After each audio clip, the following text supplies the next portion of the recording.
ಇಷ್ಟು ವರ್ಷ ಈ ನಿಗೂಢ ವ್ಯಕ್ತಿ ಅದೆಲ್ಲಿದ್ನೋ ಗೊತ್ತಿಲ್ಲ. ಈತ ಧರ್ಮಸ್ಥಳಕ್ಕೆ ಮುಸುಕುಧಾರಿಯಾಗಿ ಎಂಟ್ರಿ ಕೊಡ್ತಿದ್ದಂಗೆನೆ ಈಗ ಹಳೆಯ ಕೇಸ್ಗಳಿಗೆ ಮರುಜೀವ ಬರ್ತಾ ಇದೆ. 39 ವರ್ಷದ ಹಳೆಯ ಹತ್ಯೆ ಕೇಸ್ ಒಂದಕ್ಕೆ ಮತ್ತೆ ಮರುಜನ್ಮ ಕೊಡಲಾಗ್ತಾ ಇದೆ. ಪದ್ಮಲತಾ ಅತ್ಯಾಚಾರ ಹತ್ಯೆ ಕೇಸ್ ರೀಓಪನ್ ಆಗಿದೆ.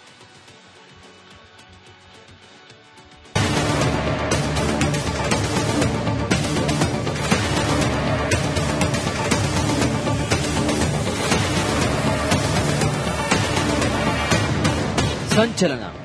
ಧರ್ಮಸ್ಥಳ ತಲೆಬುರುಡೆ ಕೇಸ್ ಇಡೀ ದೇಶದಾದ್ಯಂತ ಸಂಚಲನವನ್ನು ಮೂಡಿಸಿದೆ. ಮುಸುಕುದಾರಿ ತೋರಿಸಿದ ಕಡೆಯಲ್ಲೆಲ್ಲ ಎಸ್ಐಟಿ ಅಧಿಕಾರಿಗಳು ಸಮಾಧಿ ಬಗಿತಾ ಇದ್ದಾರೆ. ದಟ್ಟಾರಣ್ಯದಲ್ಲಿ ಅಸ್ಥಿಪಂಜರಕ್ಕಾಗಿ ಹುಡುಕ್ತಾ ಇದ್ದಾರೆ. ಆದರೆ ಎಲ್ಲೂ ಕೂಡ ಒಂದೇ ಒಂದು ತುಂಡು ಮೂಳೆ ಪತ್ತೆಯಾಗಿಲ್ಲ. ಈ ನಡುವೆ 39 ವರ್ಷದ ಹಳೆಯ ಹತ್ಯೆ ಕೇಸ್ ಒಂದು ಮತ್ತೆ ಮರುಜೀವವನ್ನ ಪಡೆದುಕೊಂಡಿದೆ.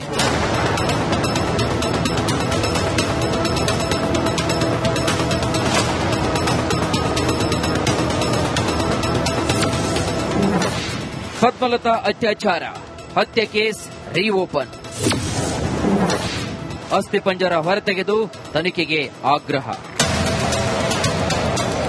ಅದು 1987 ಧರ್ಮಸ್ಥಳದ ಬೋಳಿಯಾರು ಗ್ರಾಮದ ಪದ್ಮಲತಾ ಎಂದಿನಂತೆ ಉಜಿರೆಯ ಕಾಲೇಜಿಗೆ ಹೋಗಿದ್ದಳು. ಆದರೆ ಮರಳಿ ಮನೆಗೆ ವಾಪಸ್ ಬಂದಿರಲಿಲ್ಲ. 56 ದಿನಗಳ ಬಳಿಕ ಪದ್ಮಲತಾ ಶವವಾಗಿ ಪತ್ತೆಯಾಗಿತ್ತು. ಅತ್ಯಾಚಾರ ಎಸಗಿ ಕೊಲೆ ಮಾಡಿರೋ ಶಂಕೆ ಕೂಡ ವ್ಯಕ್ತವಾಗಿತ್ತು.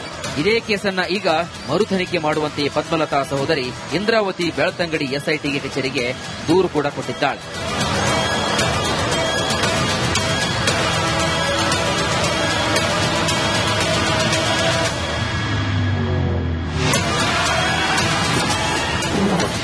ಪದ್ಮಲತಾ ಕಾಲೇಜಿಗೆ ಹೋದವಳು ಮರಳಿ ಬರಲಿಲ್ಲ. ಅವತ್ತು ಡಿಸೆಂಬರ್ 22, 2086 ಉಜಿರೆ ಕಾಲೇಜು ಎಸ್ಡಿಎಂ ಕಾಲೇಜಲ್ಲಿ ಓದ್ತಾ ಇದ್ಲು ತಂಗಿ ಪದ್ಮಲತಾ. 22ರಂದು ಬೆಳಗ್ಗೆ ಕಾಲೇಜಿಗೆ ಹೋದವಳು. ಸಾಯಂಕಾಲ ಧರ್ಮಸ್ಥಳ ಬಸ್ ಸ್ಟ್ಯಾಂಡಲ್ಲಿ ಬಂದು ಇದನ್ನು ನೋಡಿದವರಿದ್ದಾರೆ. ಮತ್ತೆ ಅವಳು ಮನೆಗೆ ಬರಲಿಲ್ಲ. ಕೊಳೆತ ಸ್ಥಿತಿಯಲ್ಲಿ ಪದ್ಮಲತಾ ಶವ ಪತ್ತೆಯಾಗಿತ್ತು. ಫೆಬ್ರವರಿ 17ನೇ ತಾರೀಕು ಅವಳ ಕೊಳೆತ ಸ್ಥಿತಿಯಲ್ಲಿ ಬಾಡಿ ನರಿಯ ಹೊಳೆಯಲ್ಲಿ ಪತ್ತೆಯಾಗಿತ್ತು. ಕೈಕಾಲು ಕಟ್ಟೆಯ ಸ್ಥಿತಿಯಲ್ಲಿತ್ತು. ಕೈಯಲ್ಲಿದ್ದ ವಾಚ್ ಮತ್ತು ಅವಳು ಹಾಕಿದ ಬಟ್ಟೆಯಲ್ಲಿ ಅವಳನ್ನು ಗುರ್ತಾ ಇದ್ದೇವೆ. ಅಂದು ನಡೆದ ತನಿಖೆ ಮೇಲೆ ನಮಗೆ ವಿಶ್ವಾಸವಿಲ್ಲ. ಅವತ್ತಿನ ತನಿಖೆ ಮೇಲೆ ಅಂದ್ರೆ ತನಿಖೆ ನಡೆದ ರೀತಿಯಲ್ಲಿ ವಿಶ್ವಾಸ ಇಲ್ಲ. ತನಿಖೆ ಮೊದಲು ಪೊಲೀಸ್ ಕೇಸ್ ಆಗಿತ್ತು. ಅದ ನಂತರ ಗೃಹ ಸಚಿವರು ಬಂದು ಸಿಒಡಿಗೆ ಕೊಟ್ಟರು. ಸಿಒಡಿ ತನಿಖೆಯಲ್ಲಿ ಪತ್ತೆ ಹಚ್ಚುತ್ತಾರೆ ಅಂತ ಹೇಳ್ತಾ ಇದ್ರು. ಕೊನೆ ಗಳಿಗೆಯಲ್ಲಿ ಪತ್ತೆ ಆಗದ ಕೇಸ್ ಅಂತ ರಿಪೋರ್ಟ್ ಕೊಟ್ಟರು. ಮರು ತನಿಖೆ ಮಾಡಿದ್ರೆ ಸತ್ಯ ಹೊರಬರುತ್ತೆ. ಆಮೇಲೆಯೂ ಅಪ್ಪ ಸಿಪಿಎಂ ಪಾರ್ಟಿ, ಕಮ್ಯುನಿಸ್ಟ್ ಪಾರ್ಟಿಯಲ್ಲಿದ್ರು. ಪಾರ್ಟಿ ಕಾರ್ಯಕರ್ತರೊಂದಿಗೆ ಅಪ್ಪ ಹೋರಾಟ ಮಾಡ್ತಾನೆ ಇದ್ರು. ಅಪ್ಪ ನಡೆದಾಡುವ ಸಮಯ ತನಕವೂ ಹೋರಾಟ ಮಾಡ್ತಾನೆ ಇದ್ರು. ಅಪ್ಪ ಈಗ ತೀರ್ಕೊಂಡಿದ್ದಾರೆ. ಈಗ ನಾನು ಎಸ್ಐಟಿ ಬಂದಿರೋದ್ರಿಂದ ಮರು ತನಿಖೆ ಆದರೆ ಸತ್ಯ ಹೊರಬರಬಹುದು ಅಂತ ಹೇಳೋ ವಿಶ್ವಾಸ ಇದೆ. ಪದ್ಮಲತಾ ಅಸ್ಥಿಪಂಜರ ಹೊರತೆಗೆದು ತನಿಖೆ ಮಾಡಿ ದಫನ ಮಾಡಲಿಲ್ಲ. ಅದರಿಂದಾಗಿ ಮರು ತನಿಖೆಗೆ ಬೇಕಾಗಿ ಅವಳ ಬಾಡಿ ಇದ್ರ ಎತ್ತಲಿಕ್ಕೆ ನಾವು ಒಪ್ಪಿಗೆ ಕೊಟ್ಟಿದ್ದೇವೆ.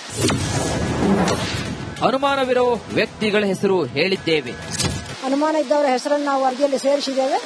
ಪೊಲೀಸರು ಕೇಳಿದ್ರೆ ಹೇಳಲಿಕ್ಕೆ ರೆಡಿ ಇದ್ದೇವೆ. 39 ವರ್ಷದ ಹಳೆಯ ಕೇಸ್ಗೆ ಈಗ ಮರುಜೀವ ಸಿಕ್ಕಿದೆ. ಧೂಳು ಹಿಡಿದಿರೋ ಪದ್ಮಲತಾ ಹತ್ಯೆ ಕೇಸ್ ಫೈಲ್ಸ್ ಎಸ್ಐಟಿ ಮತ್ತೆ ಓಪನ್ ಮಾಡಿದೆ. ಈಗಲಾದರೂ ಪದ್ಮಲತಾ ಸಾವಿನ ರಹಸ್ಯ ಹೊರಬರುತ್ತಾ ಅನ್ನೋದೇ ಸದ್ಯದ ಪ್ರಶ್ನೆ. Bureau report, republic Kannada.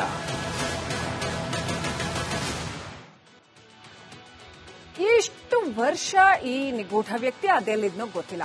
ಈತ ಧರ್ಮಸ್ಥಳಕ್ಕೆ ಮುಸುಕುಧಾರಿಯಾಗಿ ಎಂಟ್ರಿ ಕೊಡ್ತಿದ್ದಂಗೆನೆ ಈಗ ಹಳೆಯ ಕೇಸ್ಗಳಿಗೆ ಮರುಜೀವ ಬರ್ತಾ ಇದೆ. 39 ವರ್ಷದ ಹಳೆಯ ಹತ್ಯೆ ಕೇಸ್ ಒಂದಕ್ಕೆ ಮತ್ತೆ ಮರುಜನ್ಮ ಕೊಡಲಾಗ್ತಾ ಇದೆ. ಪದ್ಮಲತಾ ಅತ್ಯಾಚಾರ ಹತ್ಯೆ ಕೇಸ್ ರೀಓಪನ್ ಆಗಿದೆ.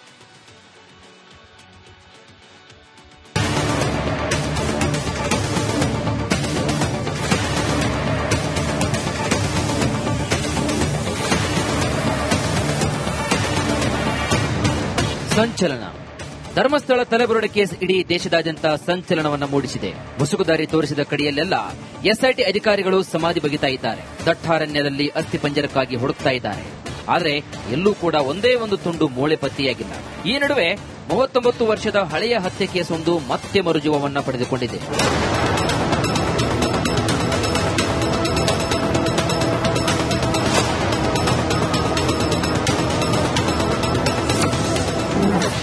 ಪದ್ಮಲತಾ ಅತ್ಯಾಚಾರ ಹತ್ಯೆ ಕೇಸ್ ರೀಓಪನ್. ಅಸ್ಥಿಪಂಜರ ಹೊರತೆಗೆದು ತನಿಖೆಗೆ ಆಗ್ರಹ.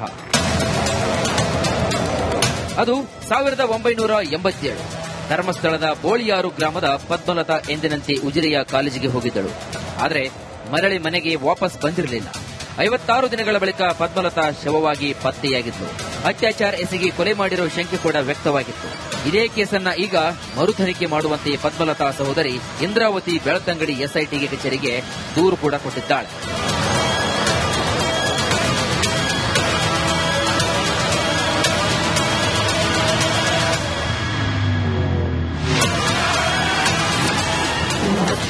ಪದ್ಮಲತಾ ಕಾಲೇಜಿಗೆ ಹೋದವಳು ಮರಳಿ ಬರಲಿಲ್ಲ. ಅವತ್ತು ಡಿಸೆಂಬರ್ 22, 1986 ಉಜಿರೆ ಕಾಲೇಜು SDM ಕಾಲೇಜಲ್ಲಿ ಓದ್ತಾ ಇದ್ಲು ತಂಗಿ ಪದ್ಮಲತಾ. 22ರಂದು ಬೆಳಗ್ಗೆ ಕಾಲೇಜಿಗೆ ಹೋದವಳು. ಸಾಯಂಕಾಲ ಧರ್ಮಸ್ಥಳ ಬಸ್ ಸ್ಟ್ಯಾಂಡ್ ಅಲ್ಲಿ ಬಂದು ಇದನ್ನು ನೋಡಿದವರಿದ್ದಾರೆ. ಮತ್ತೆ ಅವಳು ಮನೆಗೆ ಬರಲಿಲ್ಲ. ಕೊಳೆತ ಸ್ಥಿತಿಯಲ್ಲಿ ಪದ್ಮಲತಾ ಶವ ಪತ್ತೆಯಾಗಿತ್ತು. ಫೆಬ್ರವರಿ 17ನೇ ತಾರೀಕು ಅವಳ ಕೊಳೆತ ಸ್ಥಿತಿಯಲ್ಲಿ ಬಾಡಿ ನದಿಯ ಹೊಳೆಯಲ್ಲಿ ಪತ್ತೆಯಾಗಿತ್ತು. ಕೈಕಾಲು ಕಟ್ಟೆಯ ಸ್ಥಿತಿಯಲ್ಲಿತ್ತು. ಕೈಯಲ್ಲಿದ್ದ ವಾಚ್ ಮತ್ತು ಅವಳು ಹಾಕಿದ ಬಟ್ಟೆಯಲ್ಲಿ ಅವಳನ್ನು ಗುರ್ತಾ ಇದ್ದೇವೆ. ಅಂದು ನಡೆದ ತನಿಖೆ ಮೇಲೆ ನಮಗೆ ವಿಶ್ವಾಸವಿಲ್ಲ. ಅವತ್ತಿನ ತನಿಖೆ ಮೇಲೆ ಅಂದ್ರೆ ತನಿಖೆ ನಡೆದ ರೀತಿಯಲ್ಲಿ ವಿಶ್ವಾಸ ಇದೆ. ತನಿಖೆ ಮೊದಲು ಪೊಲೀಸ್ ಕೇಸ್ ಆಗಿತ್ತು. ಅದ ನಂತರ ಗೃಹ ಸಚಿವರು ಬಂದು ಸಿಒಡಿಗೆ ಕೊಟ್ಟರು. ಸಿಒಡಿ ತನಿಖೆಯಲ್ಲಿ ಪತ್ತೆ ಹಚ್ಚುತ್ತಾರೆ ಅಂತ ಹೇಳ್ತಾ ಇದ್ರು. ಕೊನೆ ಗಳಿಗೆಯಲ್ಲಿ ಪತ್ತೆಯಾಗದ ಕೇಸ್ ಅಂತ ರಿಪೋರ್ಟ್ ಕೊಟ್ಟರು. ಮರು ತನಿಖೆ ಮಾಡಿದ್ರೆ ಸತ್ಯ ಹೊರಬರುತ್ತೆ. ಆಮೇಲೆಯೂ ಅಪ್ಪ CPM ಪಾರ್ಟಿ ಕಮ್ಯುನಿಸ್ಟ್ ಪಾರ್ಟಿಯಲ್ಲಿದ್ರು. ಪಾರ್ಟಿ ಕಾರ್ಯಕರ್ತರೊಂದಿಗೆ ಅಪ್ಪ ಹೋರಾಟ ಮಾಡ್ತಾನೆ ಇದ್ರು. ಅಪ್ಪ ನಡೆದಾಡುವ ಸಮಯ ತನಕವೂ ಹೋರಾಟ ಮಾಡ್ತಾನೆ ಇದ್ರು. ಅಪ್ಪ ಈಗ ತೀರ್ಕೊಂಡಿದ್ದಾರೆ. ಈಗ ನಾನು SIT ಬಂದಿರೋದ್ರಿಂದ ಮರು ತನಿಖೆ ಆದ್ರೆ ಸತ್ಯ ಹೊರಬರಬಹುದು ಅಂತ ಹೇಳೋ ವಿಶ್ವಾಸ ಇದೆ. ಪದ್ಮಲತಾ ಅಸ್ಥಿಪಂಜರ ಹೊರತೆಗೆದು ತನಿಖೆ ಮಾಡಿ ದಫನ ಮಾಡಲಿಲ್ಲ. ಅದರಿಂದಾಗಿ ಮರು ತನಿಖೆಗೆ ಬೇಕಾಗಿ ಅವಳ ಬಾಡಿ ಇದ್ರೆ ಎತ್ತಲಿಕ್ಕೆ ನಾವು ಒಪ್ಪಿಗೆ ಕೊಟ್ಟಿದ್ದೀವಿ.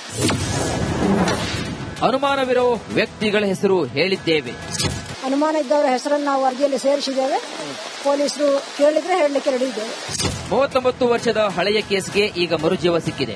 ಧೂಳು ಹಿಡಿದಿರೋ ಪದ್ಮಲತಾ ಹತ್ಯೆ ಕೇಸ್ ಫೈಲ್ಸ್ SIT ಮತ್ತೆ ಓಪನ್ ಮಾಡಿದೆ. ಈಗಲಾದರೂ ಪದ್ಮಲತಾ ಸಾವಿನ ರಹಸ್ಯ ಹೊರಬರುತ್ತಾ ಅನ್ನೋದೇ ಸದ್ಯದ ಪ್ರಶ್ನೆ. Bureau report, republic Kannada.